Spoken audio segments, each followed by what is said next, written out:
बच्चों को सिर्फ पढ़ाना ही हमारा काम नहीं है, बल्कि उनके सपनों को पंख देना और उन्हें सही राह दिखाना है। यही एक समर्पित शिक्षक की असली पहचान है। शाह राहे आम चलने को पाबंद है हर कदम।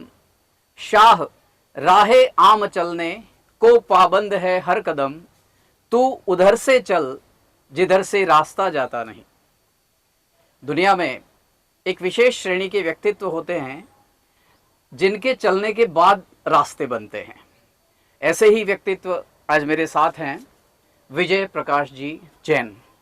मूलतः बांसवाड़ा शिक्षा विभाग में एक सरकारी विद्यालय में संस्था प्रधान हैं, लेकिन विजय प्रकाश जी जैन ने शिक्षा के क्षेत्र में वो काम किए हैं जिससे हर शिक्षक का, हर विद्यार्थी का, हर अभिभावक का सीना गर्व से चौड़ा हो सकता है और मस्तक गर्व से ऊंचा।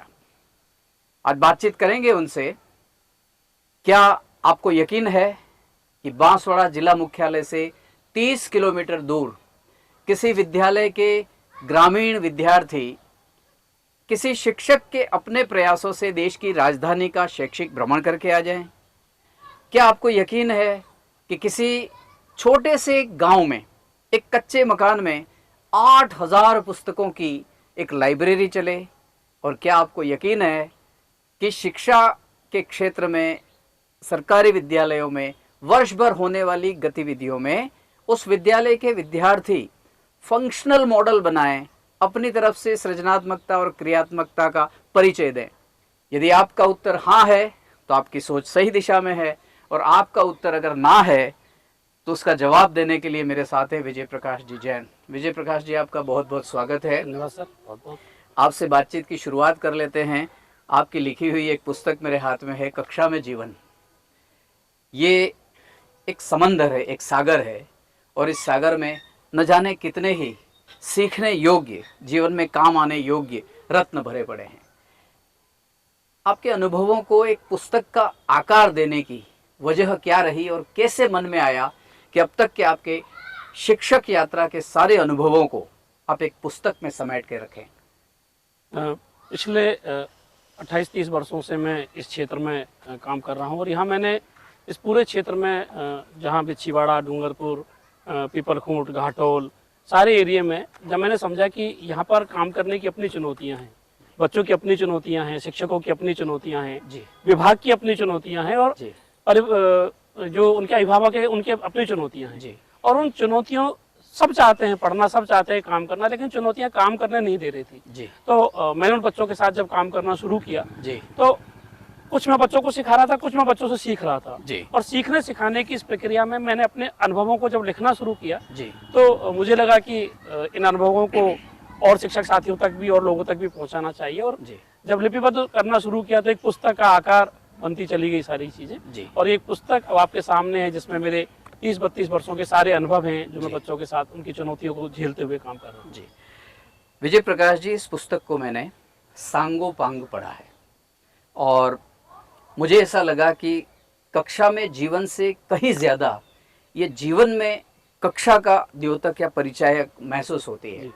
इस पुस्तक में से 2 या 3 ऐसी महत्वपूर्ण बातें हमारे शिक्षक समाज को, विद्यार्थियों को, यहाँ तक कि जो हमारे अभिभावक हैं उनको आप अवगत कराएं कि इस कक्षा में जीवन पुस्तक में ऐसी 3 खास बातें क्या हैं जिन्हें लिखते समय आप बड़े भावुक हो गए होंगे, आपको भी गर्व का अनुभव हुआ होगा, और ये बातें कोई अन्य व्यक्ति भी उसका पालन करे तो वो भी एक आदर्श शिक्षक बन सकता है।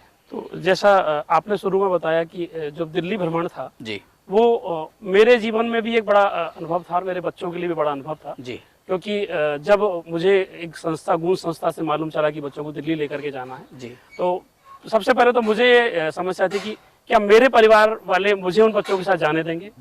दूसरी समस्या विभाग की थी कि क्या विभाग मुझे अनुमति देगा। और तीसरी समस्या ये थी कि क्या ये बच्चों के पेरेंट्स मुझे अनुमति देंगे। टोटल 15 बच्चों को ले जाना था। उस संस्था के साथ मेरी कुछ शर्तें थी कि मैं बच्चों को ऐसे बसों में और भीड़ में नहीं ले जाऊंगा, आप हर बच्चे का रिजर्वेशन करवाइए। उन लोगों ने इस चीज को माना। वो क्षण जब हम बच्चों को ले जा रहे थे तो मुझे आश्चर्य हुआ कि हम 15 बच्चों के और हमारे ड्राइवर खलासी के गले में 20-20 30-30 मालाएं थी जी नारियल थे हमारे पास 20-20 जी और 10-10 रुपए लोगों ने करके हमारे पास 400 500 रुपए थे जी। और पता चला कि इस गांव का एक भी व्यक्ति कभी दिल्ली नहीं गया है क्या बात और सारे पूरे रास्ते बच्चे पूरी ट्रेन में नहीं सोए हैं जी -1 डिग्री का टेम्परेचर उस दिन दिल्ली का था। मेरे साथ एक भरत जी बुनकर मेरे एक साथी थे जो साथ में थे जी तो वो बड़ा भावुक कर देने वाला पल था।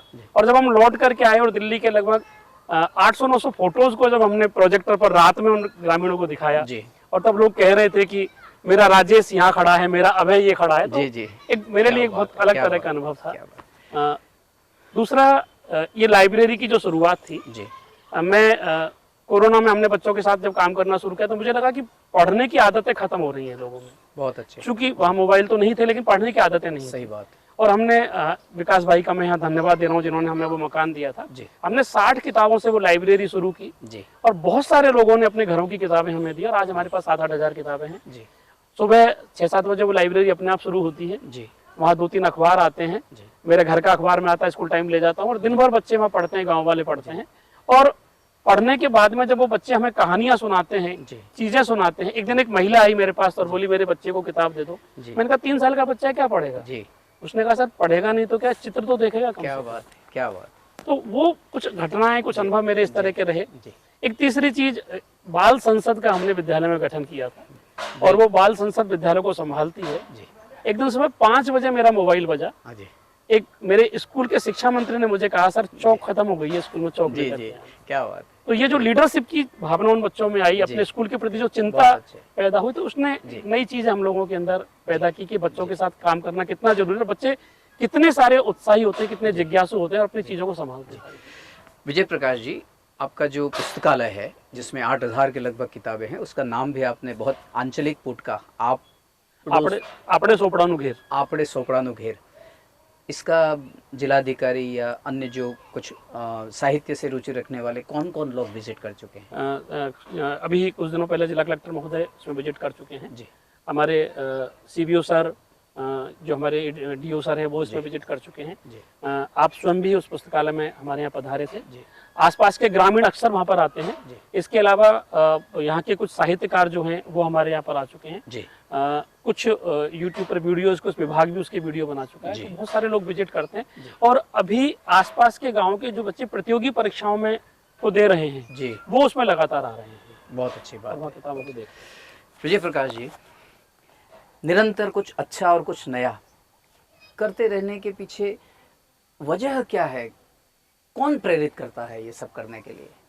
अब तो सर बच्चे प्रेरित करते हैं, क्या बात है। जब वो सीख रहे होते हैं जी और जब उनकी आंखों में एक चमक दिखाई देती है, जी जी जब वो इंतजार कर रहे होते हैं कि सर कब आएंगे, जी जब वो छुट्टी होने से पहले ये पूछ लेते हैं सर इस बार कैंप कितने दिनों का होगा, कब जी। लगाओगे, जी सर कैंप 5 दिनों में ही क्यों खत्म कर रहे जी। हो, तो लगता है कि इन बच्चों के साथ काम करना बहुत ज्यादा जरूरी है। जी दूसरी बात, मैं सीखता हूँ इन सारे बच्चों से, जी। बच्चे बहुत सारी चीजें मुझे सिखाते जी। रहते हैं। तो ये प्रेरणा वो बच्चे देते हैं, जी। वो पेरेंट्स देते हैं, जी। जिनकी आंखों में जो सम्मान दिखाई देता है, जो एक चमक दिखाई देती है। जी और वो कहते हैं सर कि अब तक हमारे गांव में एक भी व्यक्ति नौकरी में नहीं है, जी। लेकिन अब लगता है कि कुछ बच्चे नौकरी में लगेंगे, जी। क्योंकि उस गांव में कोई भी बच्चा 10वीं पास नहीं था, लेकिन अभी बहुत सारे बच्चे ग्रेजुएशन कर रहे हैं। बहुत अच्छी बात है। विजय प्रकाश जी, ये निरंतर अच्छा करते रहने, नया करते रहने, इनोवेशन या नवाचार करते रहने कि जो आप ताने बाने बुनते हैं, तो इसमें ताने बाने भी सुनने तो पड़ते होंगे आपको। बिल्कुल तो बिल्कुल। इन ताने बानों का आप क्या कैसे जवाब देते हैं? ताने तो देते हैं और बहुत सारे हमारे साथी लोग भी कहते हैं कि ऐसा क्यों करते हो, इससे क्या मिलता है, लेकिन जब काम करते जाते हैं जी। तो उनका जवाब यही होता है कि हम लगातार काम करते रहते हैं जी और काम करने से जो आउटपुट बच्चों के मिलते हैं, जी तो उनका अपना आप एक जवाब हो जाता है सारे लोगों के। अब से आपके जो खास मिलने वाले लोग हैं, दिन रात आपके साथ रहने वाले लोग हैं, क्या नाराज रहते हैं आपके इन अतिरिक्त प्रयासों से? ये नाराज तो नहीं रहते हैं, लेकिन वो ताने बाने वाली बात है, वो ताने देते हैं कि जी। क्यों करते हो ऐसा, जी। तुम विभाग के लिए करते हो तो हमें भी करना पड़ता है ऐसी चीजें, जी। वो सारी चीजें होती हैं। छुट्टियों में क्यों जाते हो? जी जी। एक कुछ आपके पास ऐसी मित्र मंडली भी, आपके भी कुछ सखा ऐसे आपके मिलने वाले लोग भी होंगे जिनसे निरंतर आपको सहयोग मिलता रहता बिल्कुल होगा, सर। तो उन लोगों के को कैसे प्रेरित कर पाते हैं आप? सर कुछ मित्र हमारे हैं, भूपेंद्र जी हैं, आशीष जी हैं, जी। प्रदीप सिंह जी हैं, सुनील सिंह जी, वो मित्र हैं जो पहली एक दो बार जब मेरे स्कूल में आए थे, जब उन्होंने बच्चों के साथ काम खुद ने किया था, तो वो बड़े प्रेरित हुए थे। जी। और अब वो लगातार मदद करते हैं काम करने में हम लोग देख कर। यानी कि नाराजगी तो रहती है, लेकिन आपके अच्छे कामों की सराहना भी मिलती है, और उससे विद्यार्थी, टीचर्स और जो गांव के लोग हैं, अभिभावक हैं, वे बड़े खुश रहते हैं। विजय प्रकाश जी, अब हम आ पहुंचे हैं रैपिड फायर क्वेश्चन पर। जी। मेरा प्रश्न भी कुछ सेकंड का होगा और आपको उत्तर भी कुछ सेकंड में देना है। एक वो कार्य जो बहुत बड़े समूह पर सकारात्मक प्रभाव डालने वाला रहा हो। सामुदायिक पुस्तकालय आपड़े सोपड़ानु घेर। एक वो कार्य अभी तक जिसको पूरा नहीं कर पाने का आपको मलाल रहा हो। गुणवत्तापूर्ण शिक्षा। भविष्य की वो प्लानिंग जिसे आप पूरे राज्य में या देश में मिसाल के तौर पर देखना चाहते हैं। जिस क्षेत्र में मैं काम कर रहा हूँ, वहाँ पर वो क्षेत्र शिक्षा, स्वास्थ्य और कृषि तीनों में समृद्ध हो जाए। मैं और मेरा देश के निबंधकार कन्हैयालाल मिश्र प्रभाकर जी कहते हैं, बड़े से बड़ा कार्य हीन है अगर उसके पीछे भावना नहीं है, छोटे से छोटा कार्य महान है अगर इसके पीछे भावना है। तो ऐसी ही भावना के साथ में एक संस्था प्रधान के तौर पर, एक आदर्श शिक्षक के तौर पर विजय प्रकाश जी जैन बांसवाड़ा जिले के दूरस्थ ग्रामीण क्षेत्र में जो कार्य कर रहे हैं, वाकई महान है वो कार्य। हम सब के लिए प्रेरणा स्रोत है, एक शिक्षक के लिए भी, विद्यार्थी के लिए भी, ग्रामीण और अभिभावकों के लिए भी।